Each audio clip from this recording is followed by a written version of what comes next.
우리 부장님, 이 순장님들의 사명이 더 커진 것 같아요. 이 순원들은 아무래도 이것저것 사정과 또 특별히 믿음이 약해서 함께 못 나오고 있는데 순장님들이 더 열심히 기도해서 이 부분들을 이겨낼 수 있도록 또 정말 시급한 일입니다. 정말 급하고 중요한 일. 우리 제자반에서도 얘기를 하죠. 급하고 중요한 일을 먼저 해라. 사람들은 자꾸만 급한 일만 먼저 하는데 중요한 일을 놓쳐버리면 결국은 급한 일에 쫓기는, 시간에 쫓기는 삶을 살게 됩니다. 중요한 일을 항상 놓치지 말고 중요하고 급한 일을 우리가 해야 되는데 그 중에 급한 일이 바로 영혼 구원입니다. 그 중에 가장 중요한 일이 영혼 구원입니다. 우리 주님 앞에 나올 수 있도록 우리 더 순장님들 기도해 주시고 또 순원님들을 더 북돋워서 우리가 함께 합심해서 기도해 주시면 감사하겠습니다. 자, 오늘 말씀은 고린도전서 15장 1절에서 11절 부활의 복음 믿음이라는 부활의 복음의 믿음이 무엇인가 하는 것을 우리 함께 보도록 하겠습니다. 고린도전서 15장 1절부터 한 절씩 교독하겠습니다. 형제들아, 내가 너희에게 전한 복음을 너희에게 알게 하노니 이는 너희가 받은 것이요 또 그 가운데 선 것이라. 너희가 만일 내가 전한 그 말을 굳게 지키고 헛되이 믿지 아니하였으면 그로 말미암아 구원을 받으리라. 내가 받은 것을 먼저 너희에게 전하였노니 이는 성경대로 그리스도께서 우리 죄를 위하여 죽으시고 장사진 바 되셨다가 성경대로 사흘 만에 다시 살아나사 게바에게 보이시고 후에 12 제자에게와 그 후에 500여 형제에게 일시에 보이셨나니 그 중에 지금까지 대다수는 살아있고 어떤 사람은 잠들었으며 그 후에 야고보에게 보이셨으며 그 후에 모든 사도에게와 맨 나중에 만삭되지 못하여 난자 같은 내게도 보이셨느니라. 나는 사도 중에 가장 작은 자라. 나는 하나님의 교회를 박해하였으므로 사도라 칭함받기를 감당하지 못할 자니라. 그러나 내가 나된 것은 하나님의 은혜로 된 것이니 내게 주신 그의 은혜가 헛되지 아니하여 내가 모든 사도보다 더 많이 수고하였으나 내가 한 것이 아니요 오직 나와 함께 하신 하나님의 은혜로라. 같이 읽습니다. 그러므로 나나 그들이나 이같이 전파하며 너희도 이같이 믿었느니라. 아멘. 우리 지난주 말씀에 요한복음 20장 새벽에 들은 말씀이지만요, 새벽에 보면은 의심을 믿음으로 바꾸는 장면을 보게 됩니다. 예수님께서는 부활하신 뒤에 40일을 계시면서 의심 드는 사람들에게 믿음을 주십니다. 특별히 맨 처음에 예수님의 무덤을 찾아왔던 막달라 마리아는 어떻게 보면 2번이나 찾아온 거죠. 맨 처음에 갔더니 무덤이 사람이 없었고 또 갔어요. 그리고 제자들에게 알렸더니 제자들이 먼저 와갖고 갔는데 그 다음 또 막달라 마리아가 또 갔죠. 또 갔는데 그때 이제 동산지기의 모양처럼 보였던 예수님이 나타나서 마리아야 부르실 때 그가 예수님을 깨닫고 예수님을 만나게 되었습니다. 그래서 그런 절망이 소망으로 바뀌는 역사를 경험했고, 그리고 문을 닫고 있는 이 10 제자들에게 나타났죠. 10 제자들에게 예수님께 나타났고 손을 보이시고 또 옆구리를 보이시면서 예수님이 살아있음을 말씀했습니다. 그리고 나서 그때 없었던 도마에게 또 나타나갖고 도마가 믿지 못하니까 손가락을 이리 내밀어 내 손을 보고 내 손을 내밀어 내 옆구리에 넣어보라. 믿음이 없는 자가 되지 말고 믿는 자가 되라 하면서 11 제자에게 나타나는 장면을 보았습니다. 이 장면들을 우리는 보고서 이런 분들만 들었는지 알았더니 오늘 고린도전서 15장에서 바로 바울이 그때 상황들을 아주 자세히 이제 증인들을 모두 이렇게 다 모아갖고 그들이 얼마나 되느냐, 누가 보았느냐 하는 부분들을 우리에게 알려주고 있습니다. 부활의 증인들이죠, 한마디로. 그런데 이 부활의 증인들을 이야기하기 전에 15장 앞에 이 부활에 대한 부분들을 먼저 이야기하고 있습니다.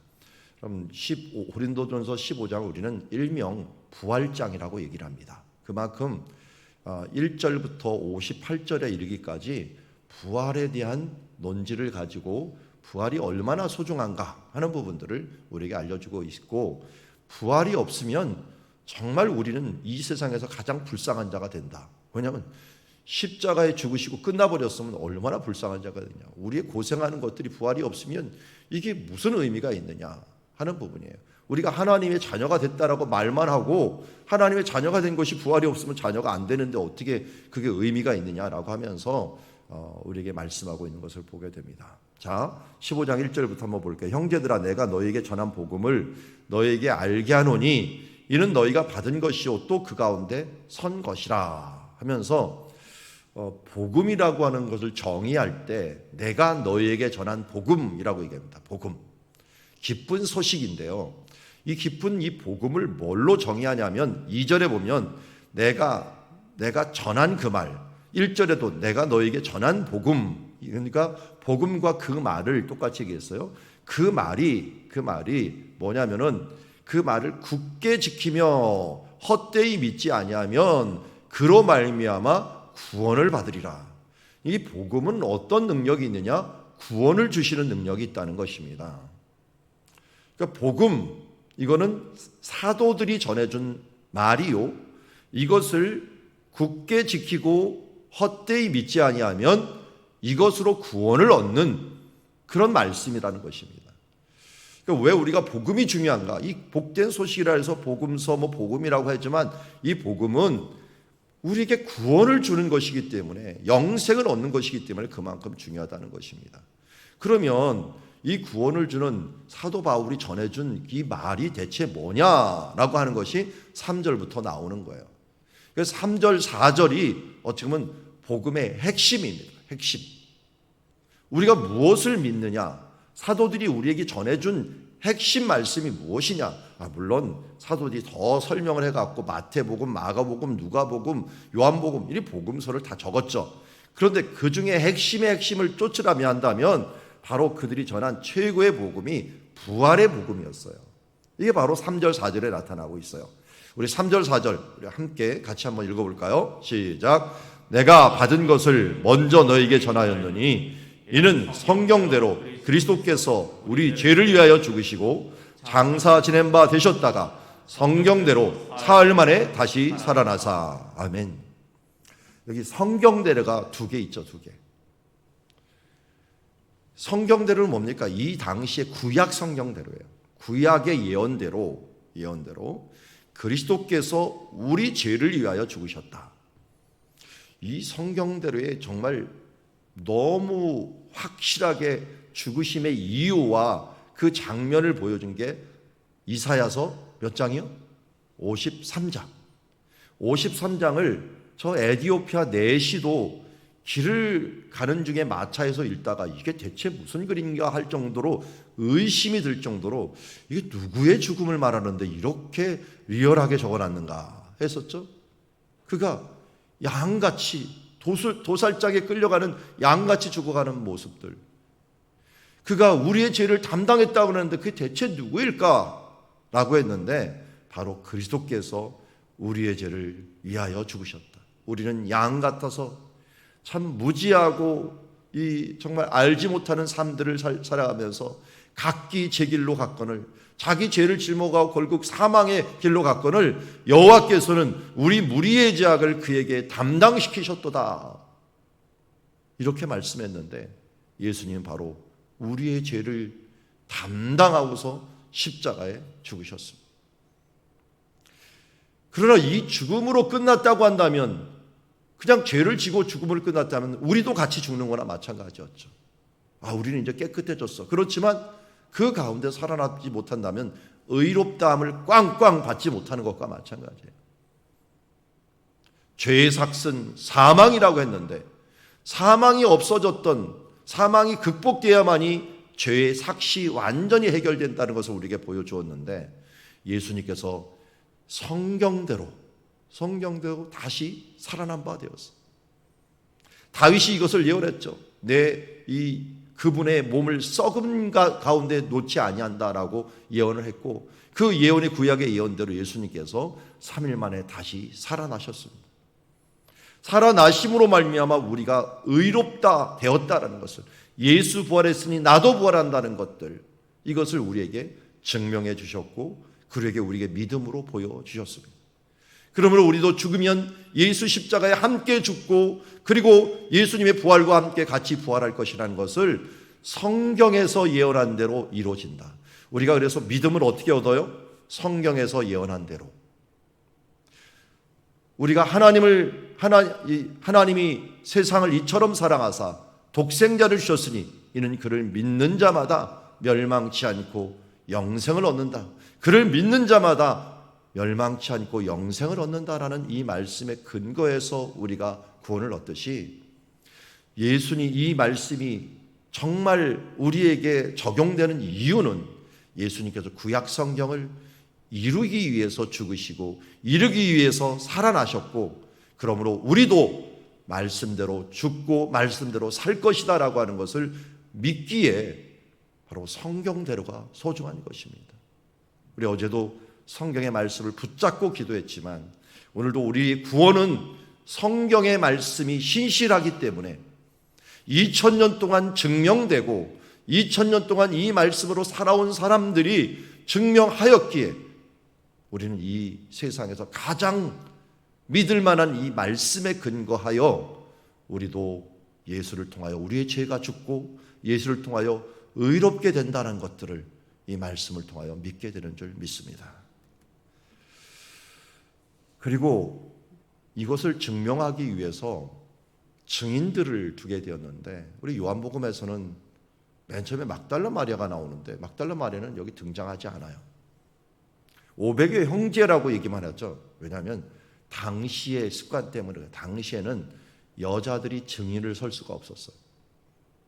그래서 저는 이 500의 형제라고 하지만 플러스 또 곱하기 500을 또 해야 된다고 생각을 해요. 그리고 한 1000여 명은 봤을 거예요. 왜? 여자들은 증인으로 안 세웠으니까요. 지금 게바에게 보이시고 12제자에게 보이셨습니다. 12제자는 나중에 이제 뽑히는 마띠아 같은 사람들, 요셉 같은 사람들, 이런 사람 중에서 이제 완성된 그 공동체를 얘기해요. 한 명 과련도 빼놓고서 후에 이 사람들이 이제 뽑히긴 했지만 그 12제자를 의미하고요. 그 후에 500명의 남자들, 그리고 여자들, 막달라 마리아 같은 여자들도 함께 보았을 것입니다. 일시에 보이셨다라고 말씀합니다. 아마 승천 때, 예수님이 승천하실 때 많은 사람들에게 보였을 것이라고 봅니다. 그리고 그 중에 지금까지 대다수는 살아있다.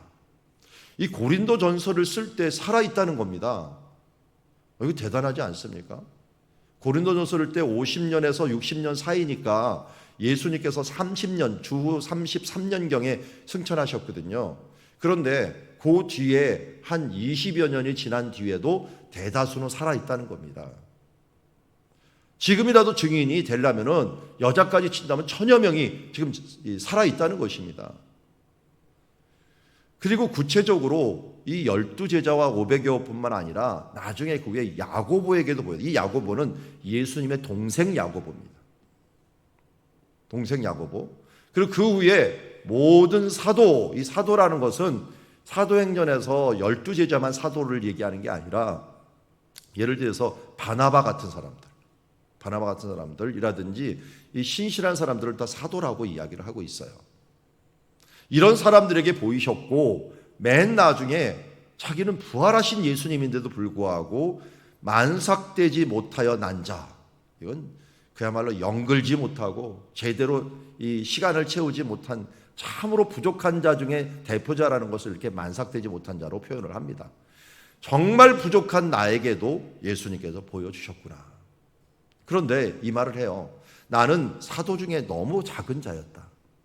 나는 하나님의 교회를 박해하였으므로 사도라 칭함받기를 감당하지 못할 그런 사람이었는데 예수님께서 이 다메섹 도상에서 나에게 나타나신 이유는 바로 뭐라고요? 하나님의 은혜로 된 것이다. 그러니까 예수님께서 40일 동안 이 땅에 살아계시면서 사람들에게 보이신 것들은 다 뭐예요? 하나님의 은혜요. 그리고 사도 바울에게도 부활의 예수님이 보여준 것도 하나님의 은혜예요.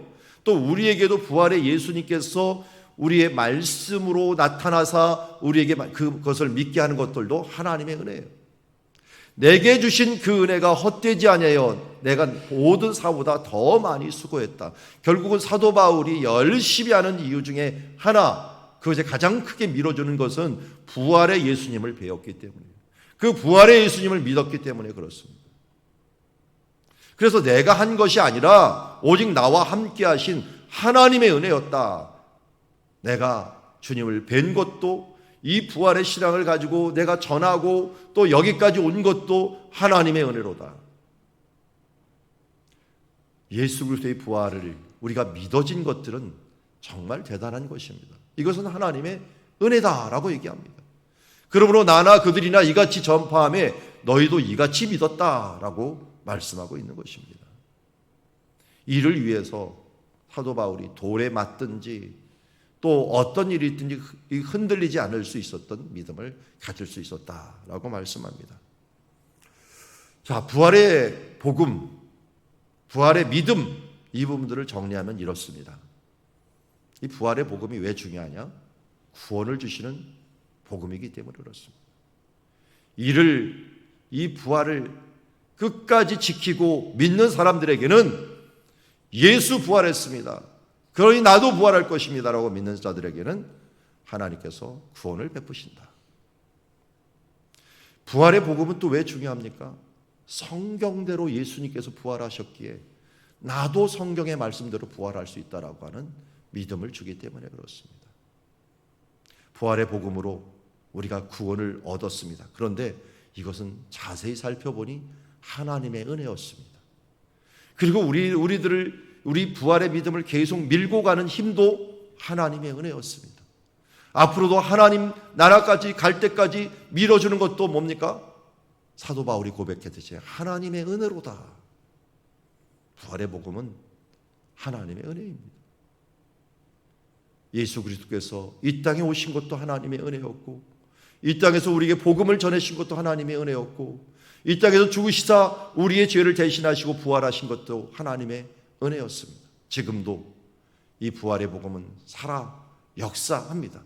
우리 가운데 역사하는 이 부활의 믿음을 우리가 믿음으로 우리 가운데 하나님 나라를 소원하면서 살아가는 그 강력한 믿음으로 자리 잡고, 죽어서도 천국이요, 살아서는 주 예수와 동행하면서 사명을 감당하는 삶을 살 수 있는 힘은 바로 이 부활의 복음이 있다, 부활의 신앙이 있다는 것을 알게 됩니다. 반대로 부활의 신앙이 없으면 구원의 확신도, 성경을 믿는 힘도, 하나님의 은혜도 다 약화되어서 우리가 구원의 기쁨을 누리지 못하는 것을 보게 됩니다. 여러분, 우리는 죽어서 다시 부활할 것입니다. 그리고 부활하신 주 예수 그리스도를 뵙게 될 것입니다.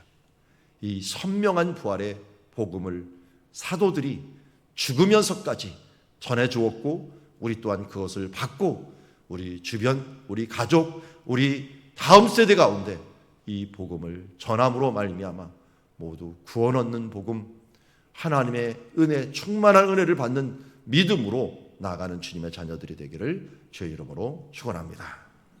기도하겠습니다.